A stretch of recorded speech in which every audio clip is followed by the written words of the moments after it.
Hello everyone, welcome to Miss Very Versatile. I hope you all are doing well. Today's video captures how to become a consistent reader with some easy to follow tips. Hello everyone, welcome to yet another video. I hope you all are doing well and staying safe. So today, let's begin the video with a story. This is Maya's story. Maya is an ambitious young woman. She loves making New Year resolutions at the start of every year and tries her best to fulfill them. Reading consistently is a habit she has been trying to build for a while now. When she listens to stories of success from thought leaders around the world, a common habit they highlight is reading consistently. Maya is initially motivated to reading and achieving her goals. But as life happens, she gets busy and her goal slips through.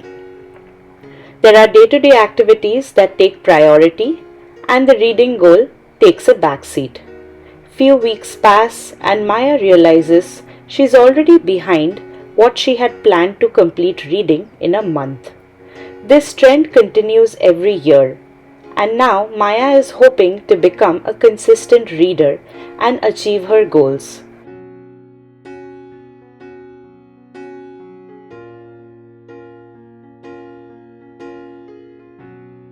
Now that we heard Maya's story, I have a question for you all. How many of you can actually relate to her story? Do comment below and let me know. I think many of us will be able to relate to Maya's story. Most often, we try to stick to a reading habit or at least strive to have one, just so we can learn new things, be exposed to new ideas, and learn from some thought leaders around the world. But what happens is, as life goes on, different priorities, responsibilities sometimes come in the way. There are emergencies we have to attend to, and the reading habit that we've been striving to develop takes a backseat. So through today's video, my goal is to be able to share some tips and ideas that have helped me become a consistent reader. I would like to walk you through these ideas. Let's dive in and take a close look.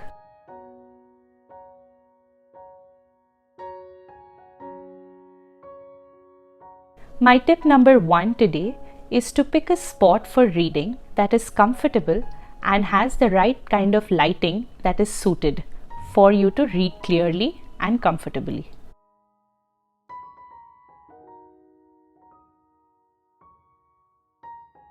Tip number 2 is to pick a genre of book for reading that sparks interest. Now, when we're starting off, how do we know what would spark interest? Well, chances are the kind of TV shows or movies you like to watch are usually the kind of books you would like to read. So say for example, if I am a person who likes to watch a lot of documentaries, then I would like books that are mostly biographies or autobiographies and based on true stories that document that.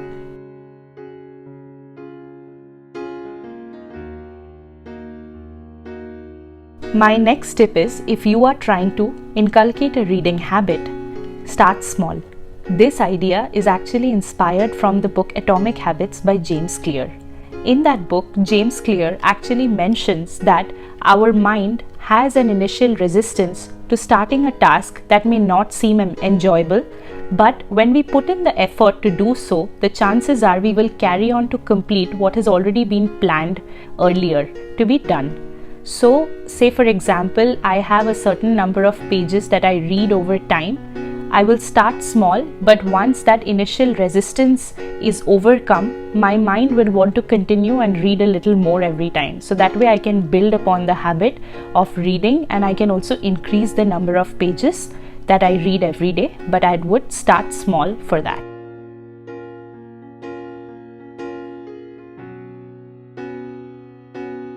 Tip 4 is to block time in my daily schedule for reading.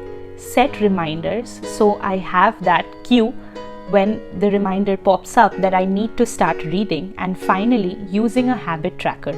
Now, how a habit tracker helps is you can either log in every time you read a certain number of pages or a certain amount of content, or you could pre-log it at a given interval of time, say for an entire week, and then cross it off every time you complete reading whatever has been planned out.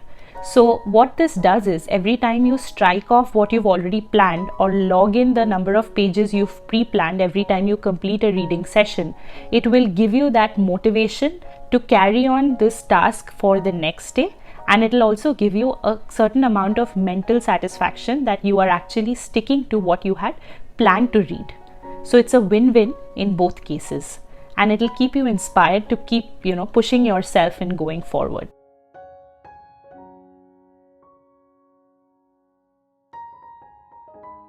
My next tip to continue sparking interest in reading is to associate the genre of reading with a certain time of the day. Now, if I'm picking a book, say something which is meant to calm my mind or provide relaxation, say like a storybook, I would usually prefer to read something like that before bedtime. And if it is a book that is, say, motivational book or something where I would actively take notes and learn something from it, I would try to read that early in the morning when my energy levels are much higher, and I will actually be extremely attentive and absorb as much as I can. So that is essentially trying to align the genre of book with the peak time of the day when your mind functions to absorb the maximum from it, and you can have an enjoyable experience.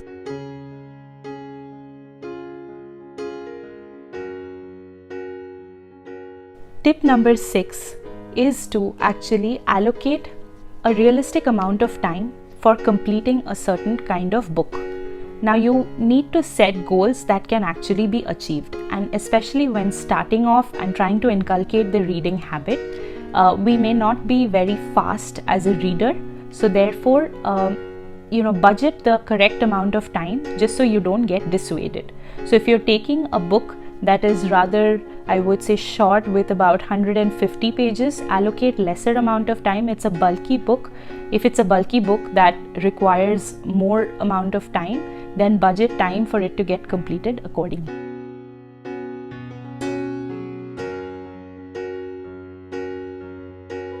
My next tip is for you to join a book club. Sign up for something that is already out there, or start a new book club with friends or family. This actually will encourage you to read a book within a certain amount of time, and look at the book review part as a deadline. So say, for example, if I'm a part of a book club wherein we decide to meet at the end of every month, at the beginning of the month we would go ahead and pick a book that needs to be read by all members, and then we would share our reviews or thoughts on the book at the end of the month. So what happens is the 4 weeks that I get during a month, that in a way is a deadline within which I need to complete a book. So that is giving me that extra push or encouragement that I need in order to finish the book. Also, this goes very closely with, I would say, the mindset wherein, once we declare or call out something that we would be doing, our mind is more committed to that task, and we also tend to dedicate, exclusive time to it, and we try our best to look at it as a deadline and complete it.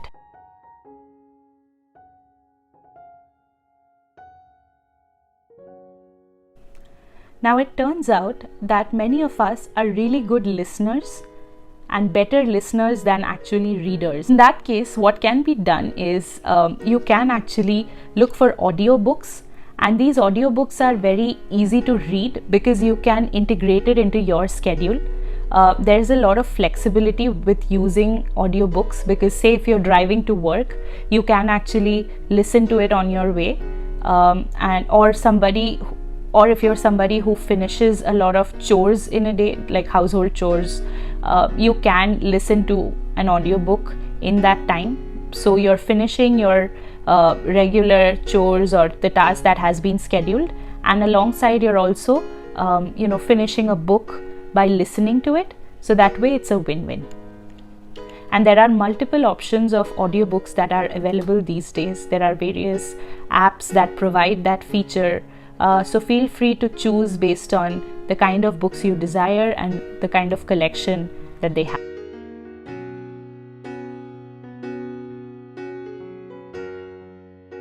Number 9 is to use technology extensively in order to make the reading process more enjoyable, and so it is more easy to follow. So say for example, I love reading books on Kindle. It is an electronic book reader and it has great lighting. So say if I want to read a book when the room is dark, I can do that. Also, I don't have to carry a bulky book around because these are small files that can be saved on the device and accessed as I need. So this is just an example of technology of one kind that can be used in order to follow your reading interest and continue that on a regular basis. There are other kinds of tools available out there. Please go out there and explore as much as you can and choose something which you feel will help you stick to the reading goals that you keep and also help you become a consistent reader.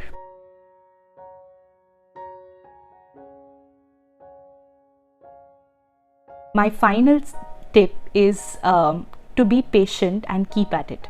So every time we're trying to imbibe a new activity or make it a part of our daily routine or almost make it a habit, we have to be patient with ourselves and we have to be accommodating of the situation and the circumstances around. There are going to be things that come up ad hoc and we may not know about it earlier. There are emergencies that need to be attended to. So you may not be able to keep your reading habit going at an ideal pace, but do keep at it and be patient with yourself. I'm sure the path to becoming a consistent reader is, after all, not that difficult. Do implement these tips over time and let me know which ones are really helping you in becoming a consistent reader. Please comment down below and let me know your thoughts on this. Also, if you are an enthusiast on productivity, my video on 15 easy to follow tips to plan your week ahead is available on my channel Miss Very Versatile. In addition, I've also provided the link in the description box below. Consider checking it out. Let's connect on social media. My Facebook and Pinterest IDs are Miss Very Versatile. Please comment below and let me know what other videos and topics on productivity are you interested in. If you enjoyed watching today's video, please don't forget to like, share and subscribe. I will see you all in my next video and thank you for joining today. Until then, take care. Bye-bye.